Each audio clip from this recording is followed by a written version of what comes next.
noite, meus irmãos. É com muita alegria que mais uma vez estamos reunidos aqui no Centro Espírita Caminho da Luz para mais uma palestra online na noite de hoje. O tema da palestra é Jesus, guia e modelo da humanidade, e o expositor da noite é o Lindolfo Neves. A nossa página inicial hoje é do Evangelho segundo o Espiritismo e é a mensagem O Ódio. Amai-vos uns aos outros e sereis felizes. Sobretudo, tomai a tarefa de amar aqueles que vos inspiram indiferença, ódio e desprezo. O Cristo, de quem deveis fazer o vosso modelo, vos deu o exemplo desse devotamento. Missionário de amor, amou até dar o seu sangue e a própria vida. O sacrifício que vos obriga a amar aqueles que vos ultrajam e vos perseguem é penoso, mas é precisamente isso que vos torna superiores a eles. Se vós os odiareis como vos odeiam, não valeis mais do que eles. É a hóstia sem mancha ofertada a Deus sobre o altar de vossos corações. Ainda que agradável aroma, cujos perfumes sobem até ele, ainda que a lei do amor queira que se ame indistintamente a todos os irmãos, não endurece o coração contra os maus procedimentos. Ao contrário, é a mais penosa prova, eu sei, uma vez que durante minha última existência terrestre experimentei essa tortura. Mas Deus lá está e pune nesta vida e na outra aqueles que faltam à lei de amor. Não vos esqueçais, meus caros filhos, que o amor nos aproxima de Deus e que o ódio nos afasta dele. Então, a mensagem bem importante, que fala dessa lei maior, que é a lei do amor e não a lei do ódio. Então, vamos para a nossa prece inicial, acalmando o nosso coração, acalmando a nossa mente, a nossa respiração, e agradecendo a Deus, que é justo, misericordioso e bom, por mais uma oportunidade de estar aqui, ainda que não aqui no salão, em modo presencial, mas cada um nas suas casas, respeitando esse momento de isolamento social. Agradecendo essa oportunidade, agradecendo pela vida, pelo dia de hoje, e pela nossa saúde, e por cada dia, que é mais uma oportunidade de crescimento e de evolução espiritual. Assim, Senhor meu Deus, fortaleça-nos no nosso dia a dia, na nossa fé, na nossa esperança, em dias melhores. Que tudo isso vai passar, nós temos essa certeza, que como diz a passagem bíblica, não cai uma folha sequer de uma árvore se não for da vontade de Deus.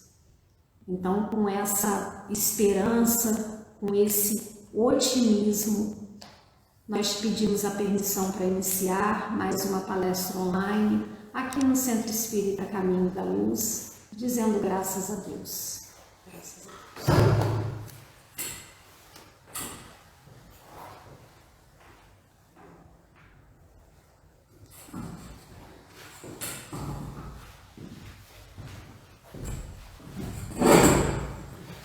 Meus amigos, boa noite.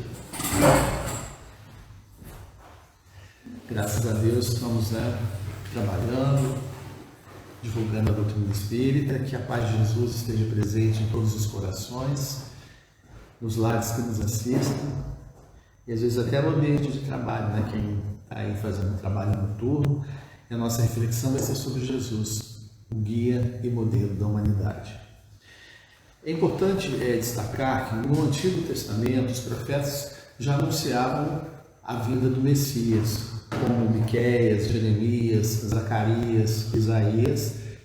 E posteriormente, no Novo Testamento, nós temos a citação de João Batista: e o Verbo se fez carne e habitou entre nós. O texto completo diz o seguinte: no princípio era o Verbo, e o Verbo estava com Deus, e o Verbo era Deus.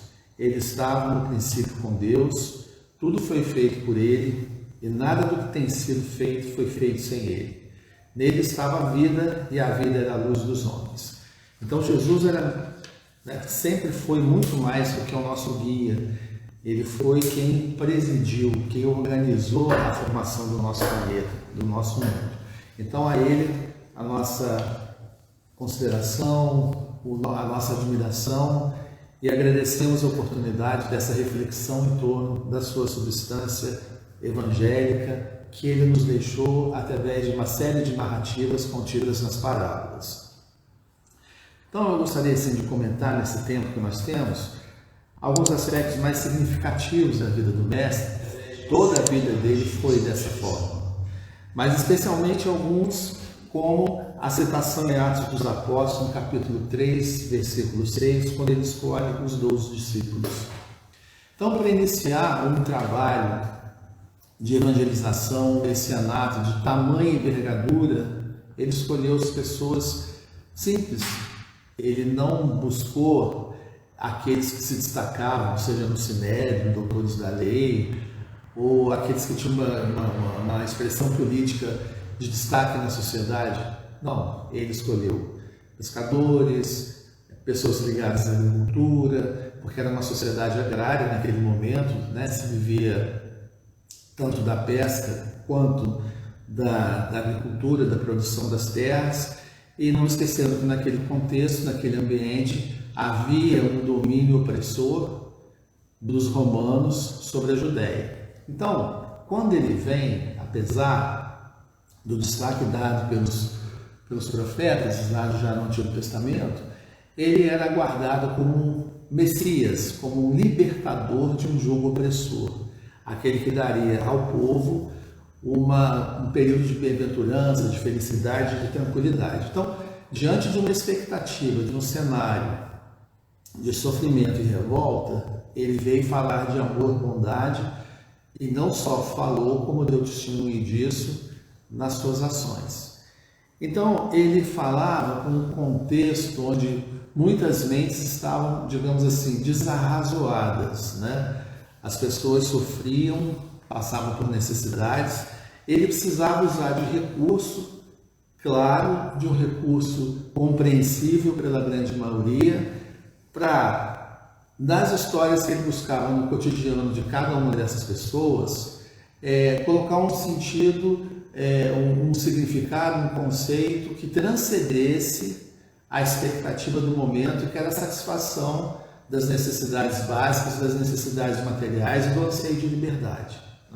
Se libertar, já vieram um período de escravidão do Egito e posteriormente a dominação romana. Então descarregavam esse fardo. Então o desejo, talvez inconsciente dessa nação, desse povo, era a libertação dessa opressão. E Jesus então precisava usar de um recurso que tocasse corações e mentes das pessoas.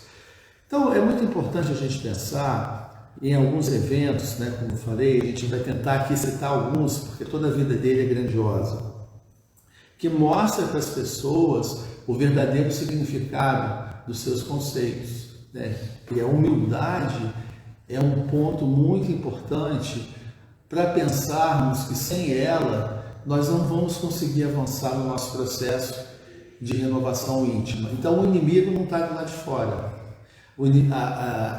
A força oposta, a opressão não é aquilo que me causa mal. Esse inimigo, esse grande desafio que nós temos está dentro de nós mesmos.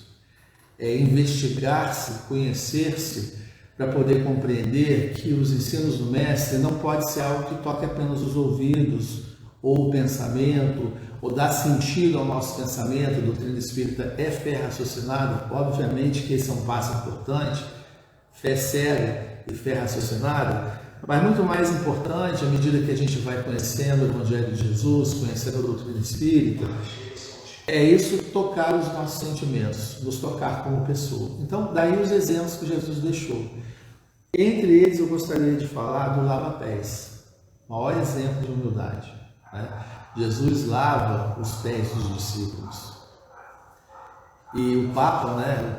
Os papas, eles renovam a cada ano esse ato de lavar, secar os pés. Esse ano tivemos aí de um preso, né? O Papa Francisco fazendo isso. Então, sempre essa mensagem, essa questão de uma humildade que não pode ser simplesmente uma representação de uma data comemorativa, mas é algo que a gente tem que ter internalizado. E Maria Madalena, por sua vez, ela também seca os pés de Jesus, passa perfume, né? Ela seca com seus cabelos. Então, se a gente procurar no Evangelho as dissertações, as mensagens, Emmanuel e outros espíritos, dessa passagem marcante, eu acho, assim, nota 10 esse entendimento. Um outro ponto também que eu gostaria de lembrar é a situação de Judas. Eu não sei aí qual é a obra da lágrima do Chico Xavier, mas Jesus é a mensagem de Humberto de Campos. Caiu um lenço aí, mas tudo bem. Da mensagem de Humberto de Campos, que ele vai, nos momentos em que ele expira da cruz, né, porque existe toda uma questão associada aí à genealogia de Jesus, ao corpo que ele teve, que nós não vamos entrar nesse mérito, mas nos momentos finais, né, quando ele expirava, Humberto de Campos traz essa história de que Jesus tem um pensamento voltado para Judas. Olha só, ele estava expirando na cruz e ele pede o apoio, o amparo para que Judas não fosse desassistido. E ele cometeu suicídio. Então a história de Judas, após a sua morte, ele em espírito e das reencarnações subsequentes, né, foi Joana d'Arc, é muito interessante conhecer essa trajetória que ele teve. Mas no momento em que Jesus expirava, o seu pensamento foi para Judas, né? Então, muito importante isso, porque Jesus não quer perder nenhuma ovelha do seu rebanho. Nenhuma ovelha vai se perder na realidade, né? Somos dotados de livre-arbítrio e prova disso é que quando ele volta, né, uma vez tendo havido ali essas cenas finais do Calvário, ele ressurge, melhor dizendo. Quem é a primeira pessoa que ele aparece? É para Maria Madalena. Então, mais uma vez, nós temos aí essa referência que Jesus veio para nós, humanidade ainda sofredora, humanidade ainda que está tateando na sua evolução, porque nós temos vários desafios para vencer, desafios no pensamento, desafios no comportamento, desafios na moralidade, na ética, na vida social, na vida política. E aí é importante que nós não estamos desamparados e nós não vamos pensar que se abate sobre a humanidade um período de apreensão ou um período de pessimismo. E fazendo um paralelo com o contexto atual, com a pandemia do Covid, que as instituições religiosas foram afetadas, as organizações também não governamentais, muitos trabalhos interrompidos, a espiritualidade continua trabalhando. A Casa Espírita que nos apoia continua trabalhando. Temos uma equipe aqui dando suporte na retaguarda para a divulgação dessa forma, né, desse canal das redes sociais. Então, os espíritos continuam trabalhando. E nós também podemos trabalhar, sim. A Casa Espírita pode ter alguns dias e horários fechados, respeitando as prescrições da saúde pública, mas nós temos condições de ajudar, temos condições de trabalhar e de servir. Há sempre trabalho nos esperando no bem. Então, o que a gente pode pensar é que, para além de um fato temporal, para além de um fato, vários fatos narrados aí no Novo Testamento, para além daqueles aspectos pontuais, eu fiz até um vídeo, que não foi possível passar, um vídeo de 3 minutos, onde eu fui pensando aí essa história de Jesus, aquilo que me chama a atenção, que marca. Por exemplo, a situação da ressurreição de Lázaro, a situação do servo, né, o centurião que vai até Jesus pedir pelo servo, quando ele diz que não viu tamanha fé em Israel. Então isso eu fui colocando num vídeo que depois eu coloco na minha rede social novamente. Então isso, para além daqueles fatos temporais, para além das condições do ambiente social que nós estamos vivendo, a mensagem do Cristo é atemporal. Então, quando a gente pensa em sermos espíritas, o espiritismo como rótulo não nos torna evangelizados. Nós temos que aproveitar ao máximo as informações claras que nós temos dos nossos amigos espirituais para nos tornarmos pessoas iluminadas. E aí tem uma obra fantástica, uma obra espetacular, chamada Voltaire. Quem é o autor de Voltaire? Frederico Figner, que usa o pseudônimo de Irmão Jacó. Quem foi Frederico Figner? Frederico Figner fundou a gravadora Odeon. Ele é judeu, sai da Europa, vai para os Estados Unidos, veio para o Brasil, foi um baluarte na doutrina espírita, foi presidente da Federação Espírita Brasileira, ele fundou o Retiro dos Artistas, foi um homem de gênio, um homem muito rico, dedicou-se à causa espírita, à assistência social, mas ele narra no livro Voltaire a sua condição de iluminação na espiritualidade. Então chama a atenção, em determinado momento, quando Bezerra de Menezes vai acolhê-lo e vai num grupo para ser amparado e aí fazer essa travessia do nosso plano mais material para um semimaterial, né? Uma condição, um universo paralelo. A pessoa mais iluminada que estava naquele grupo foi a última que chegou. Veja bem, nós temos ali um presidente, foi presidente da Federação Espírita Brasileira, e ele teve a oportunidade em Belém do Pará, ver a materialização da filha dele, Marta. Temos aí uma médica, agora me fugiu o nome, depois eu lembro, que viveu no início do século XX em Belém do Pará, na Prado. Ele viu a materialização da filha, conversou com a filha, ele e a esposa, Então ele foi uma pessoa muito agraciada, mas a alma mais, o espírito no caso, mais iluminado daquele grupo que fez a travessia foi de uma professora.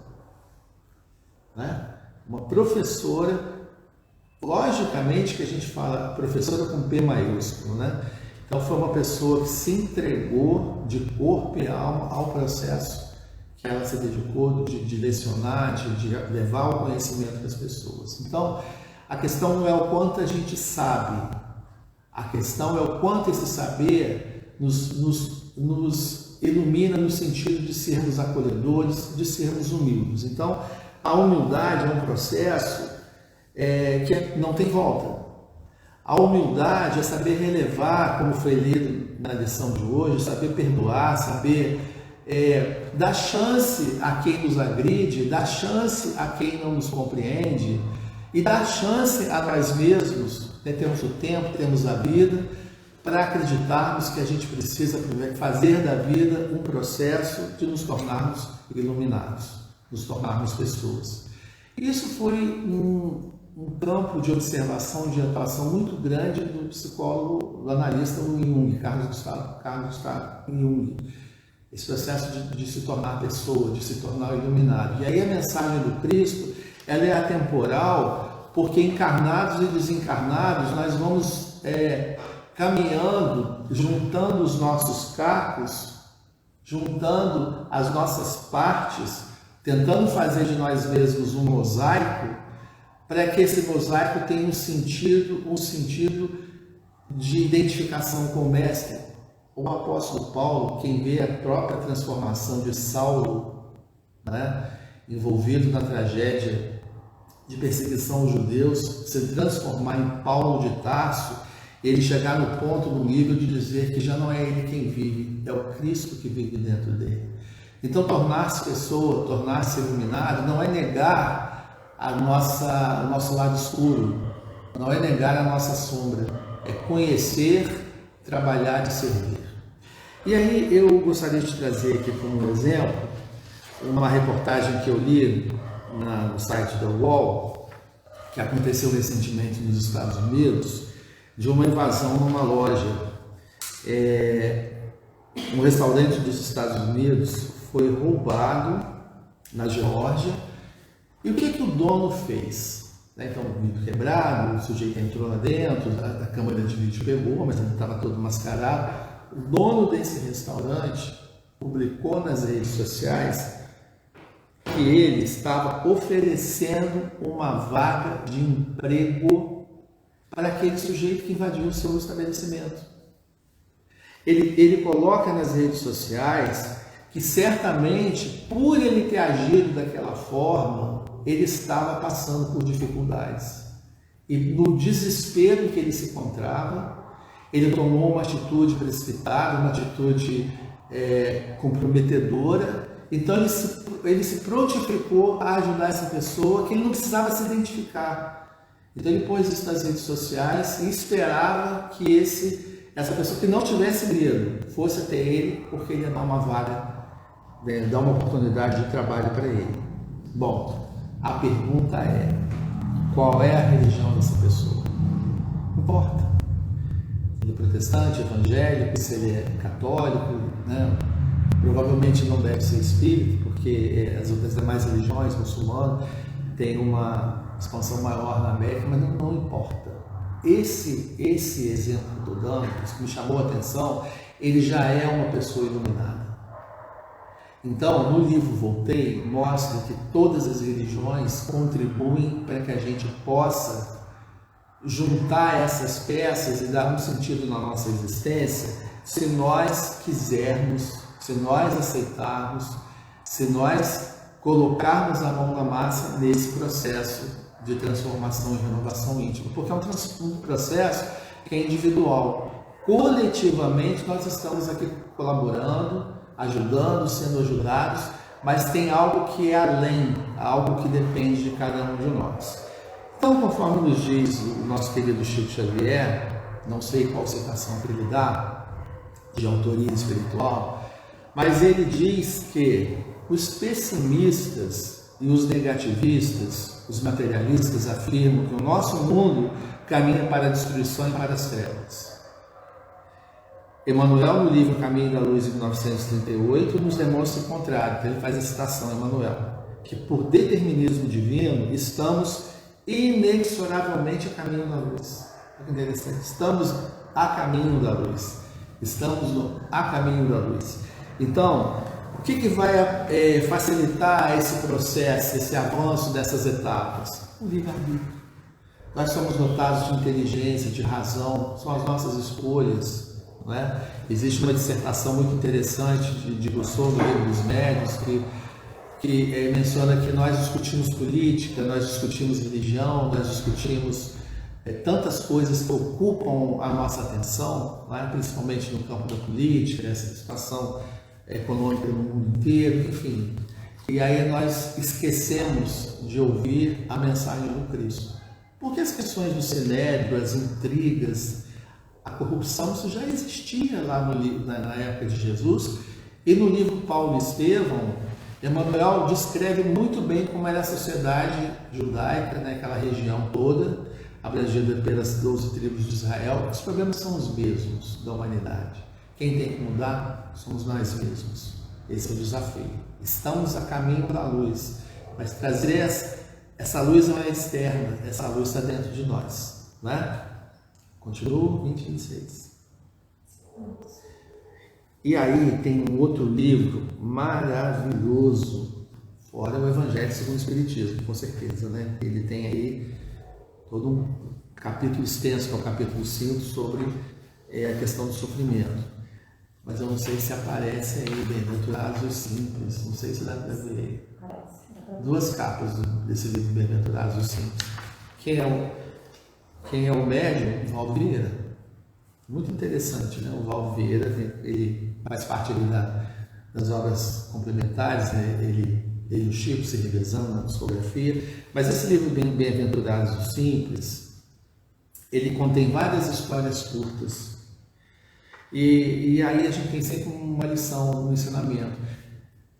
Eu penso que vocês ouvirem aquilo que todo mundo já diz, já fala no Evangelho, no capítulo 5, está sendo tão batido que eu pensei, não, deixa eu ver algo que é diferente, algo que me fez recordar, que foi esse livro. Então essas histórias são muito curtas e tocam muito a gente. Então eu vou citar uma agora, deve dar tempo, relacionada à questão das provações. Então era a história de um rapaz, ele estava com problemas de pulmão, ficou internado, e nos anos 50 fugir do Rio era ir para Petrópolis por causa do clima, se tratar. E aí ele consegue ter uma melhora. Mas ele lê no jornal que a empresa que ele trabalhava, o jornal publicou, antes de viajar, o diretor despediu todos os empregados. Então ele ficou transtornado, ele ficou agitado, ele ficou desesperado porque ele tinha conta para pagar, tinha despesa, tinha compromisso, e aí como é que ele ia fazer? E aí o quadro clínico dele foi piorando, né? A questão da psicossomática, psique e soma, corpo e alma, psiquismo e corpo, as duas coisas se misturam, né?